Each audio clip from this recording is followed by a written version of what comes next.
एक समय की बात है कि एक राजा एक पेड़ के नीचे बैठकर रो रहा था।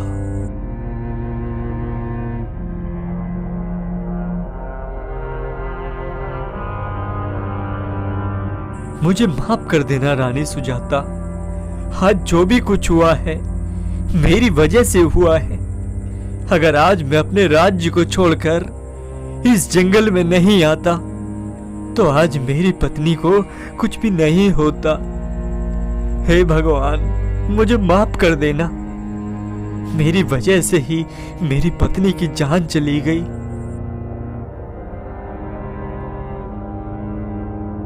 उस राजा को रोता देख पेड़ पर बैठा एक तोता बोलने लगता है।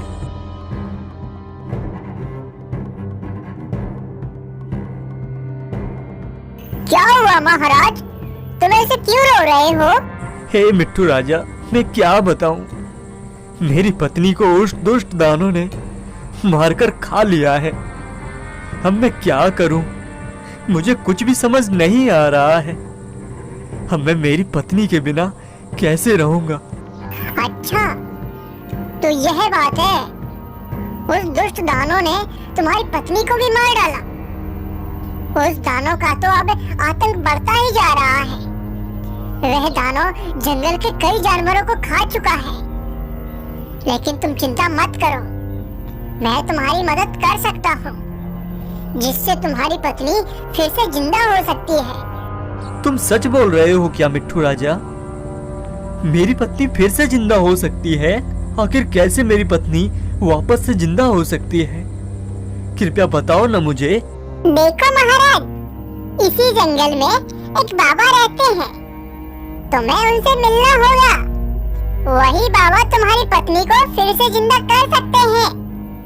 लेकिन वह बाबा इतनी आसानी से हर किसी को अपनी गुफा में आने नहीं देते हैं।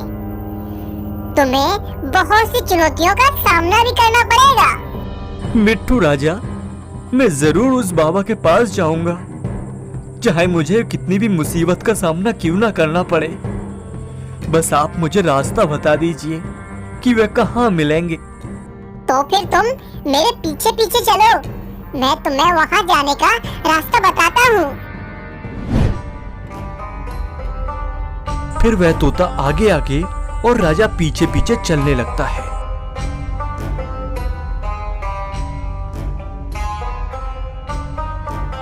काफी दूर चलने के बाद वह तोता रुक जाता है। माफ करिए महाराज, अब इसके आगे मैं नहीं जा सकता। मैं केवल यहाँ तक ही आ सकता था। अब बस तुम्हें यहाँ से सीधा जाना होगा। थोड़ी दूर जाने पर तुम्हें बाबा का गुफा दिखाई देगा।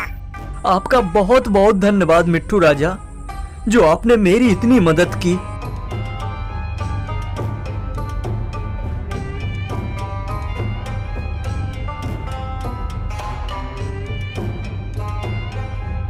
थोड़ी दूर चलने के बाद राजा को एक गुफा दिखाई देता है और जैसे ही गुफा के पास पहुंचता है वैसे ही वहां पर एक अचानक शेर आ जाता है। अरे तुम कहाँ जा रहे हो? तुम्हें नहीं पता है क्या कि बाबा किसी को भी अपनी गुफा के अंदर नहीं आने देते? और तुम यहाँ किस लिए आए हो? हे सिंहराज, तुम मुझे अंदर जाने दो। मुझे बहुत बड़ी मुसीबत है। मुझे मिट्ठू राजा ने भेजा है। मुझे बाबा से मिलना बहुत जरूरी है। ठीक है, मैं तुम्हें गुफा के अंदर जाने तो दे सकता हूँ, लेकिन तुम्हें पहले मेरे सवालों का जवाब देना होगा। अगर तुम मेरे सवालों का जवाब गलत दिया तो मैं तुम्हें मारकर खा जाऊंगा। हाँ हाँ सिंहराज, आप पूछिए अपना सवाल, मैं आपके सवाल का जवाब देने की कोशिश करूंगा। तो बताओ, ऐसा कौन सा मनुष्य है जिनका जन्मदिन 4 साल में एक बार आता है? शेर का सवाल सुनकर राजा थोड़ा सा सोच में पड़ जाता है और फिर बोलता है, सिंहराज, जिस मनुष्य का जन्म 29 फरवरी को हुआ हो उसका जन्मदिन 4 साल में एक बार आता है, क्योंकि 29 फरवरी 4 साल में एक बार आती है।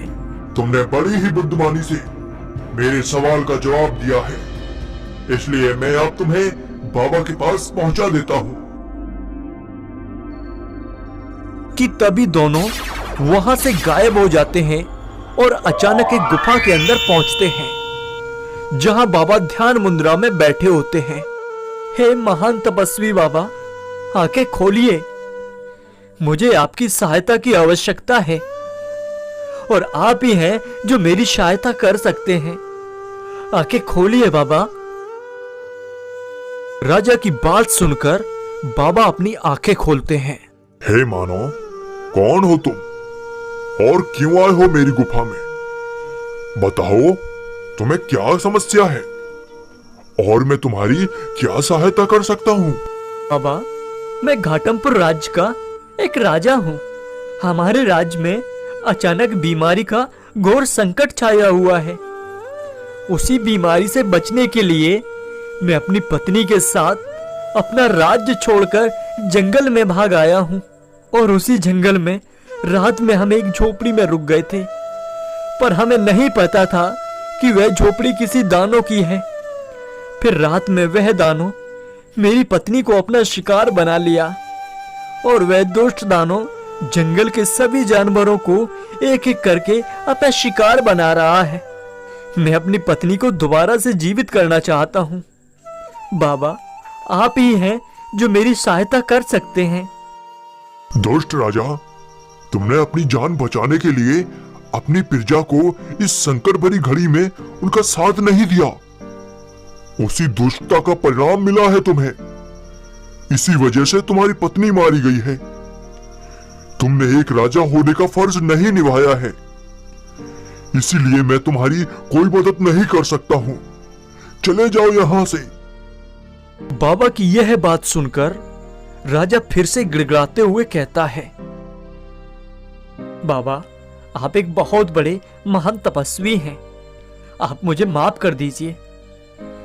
मुझे मेरी गलती का एहसास हो गया है। मैं अब से कभी भी ऐसा संकट आने पर भी मैं अपनी प्रजा को कभी भी संकट में नहीं छोड़ूंगा। बाबा, आप बस मेरी पत्नी को जीवित कर दीजिए। बाबा, आप मेरी सहायता करिए। बाबा, मैं तुम्हारी पत्नी को फिर से जीवित कर सकता हूं, लेकिन उससे पहले तुम्हें मेरे 3 सवालों का जवाब देना होगा और तुम जैसे ही मेरे 3 सवालों का जवाब दोगे, वैसे ही मैं तुम्हें तुम्हारी पत्नी को जीवित करने के लिए एक वस्तु दे दूंगा और उसी वस्तु से उस दानव का अंत होगा।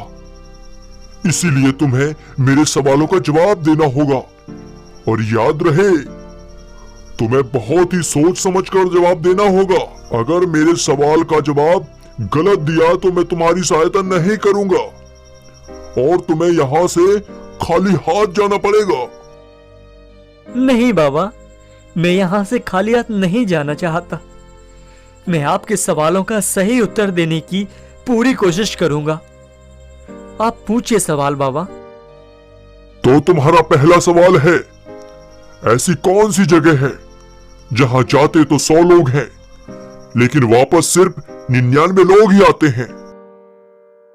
बाबा के प्रश्न को सुनकर राजा थोड़ा सोच में पड़ जाता है और फिर जवाब देता है, बाबा, आपके प्रश्न का उत्तर है शमशान, क्योंकि वहां पर जाते तो 100 लोग हैं, पर मरे हुए का तो वहां पर अंतिम संस्कार कर दिया जाता है, जिसकी वजह से वहां से केवल 99 लोग ही वापस आते हैं। बहुत ही उत्तम, तुमने सही जवाब दिया है। अब तुम्हें दूसरे सवाल का भी उत्तर देना होगा। बताओ, ऐसी कौन सी चीज है जिनको मनुष्य हमेशा रोकने की कोशिश करता है लेकिन कभी भी नहीं रोक पाता है? यह सुनकर राजा सोच में पड़ जाता है और थोड़ी देर बाद जवाब देता है, बाबा, आपके इस प्रश्न का उत्तर है समय, क्योंकि मनुष्य अपने समय को कभी भी नहीं रोक सकता। जो समय चला गया वह चला गया, वह समय दोबारा लौटकर कभी नहीं आता है और ना ही कोई मनुष्य अपने समय को एक जगह पर रोक सकता है। तुमने बड़ी ही बुद्धिमानी से मेरे दूसरे सवाल का भी जवाब दिया है। अब तुम्हारा आखिरी सवाल है, तुम जैसे ही आखिरी सवाल का जवाब दोगे वैसे ही वह वस्तु तुम्हें दे दूंगा। तो बताओ, मनुष्य को मुसीबत के समय कौन सी चीज अपने पास रखनी चाहिए? बाबा, आपके सवाल का जवाब है धैर्य। अगर इंसान मुसीबत में धैर्य नहीं रखेगा तो वह मुसीबत उसे नष्ट भी कर सकती है, और मुसीबत के समय इंसान जल्दीबाजी में गलत फैसले भी ले लेता है और उसका परिणाम बहुत ही गलत हो सकता है। इसलिए इंसान को अपना धैर्य नहीं खोना चाहिए। तुमने सारे प्रश्नों के उत्तर बिल्कुल सही दिए हैं। मैं तुमसे बहुत खुश हूं, इसलिए मैं तुम्हारी सहायता अवश्य करूंगा। यह लो।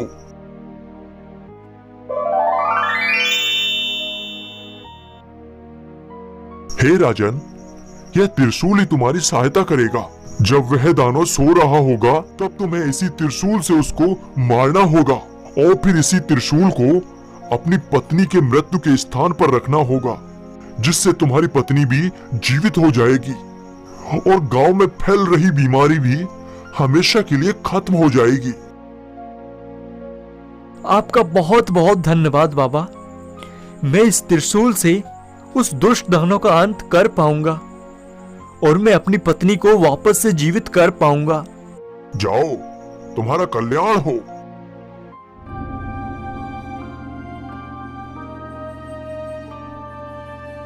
फिर वह राजा वह त्रिशूल लेकर वहां से चला जाता है।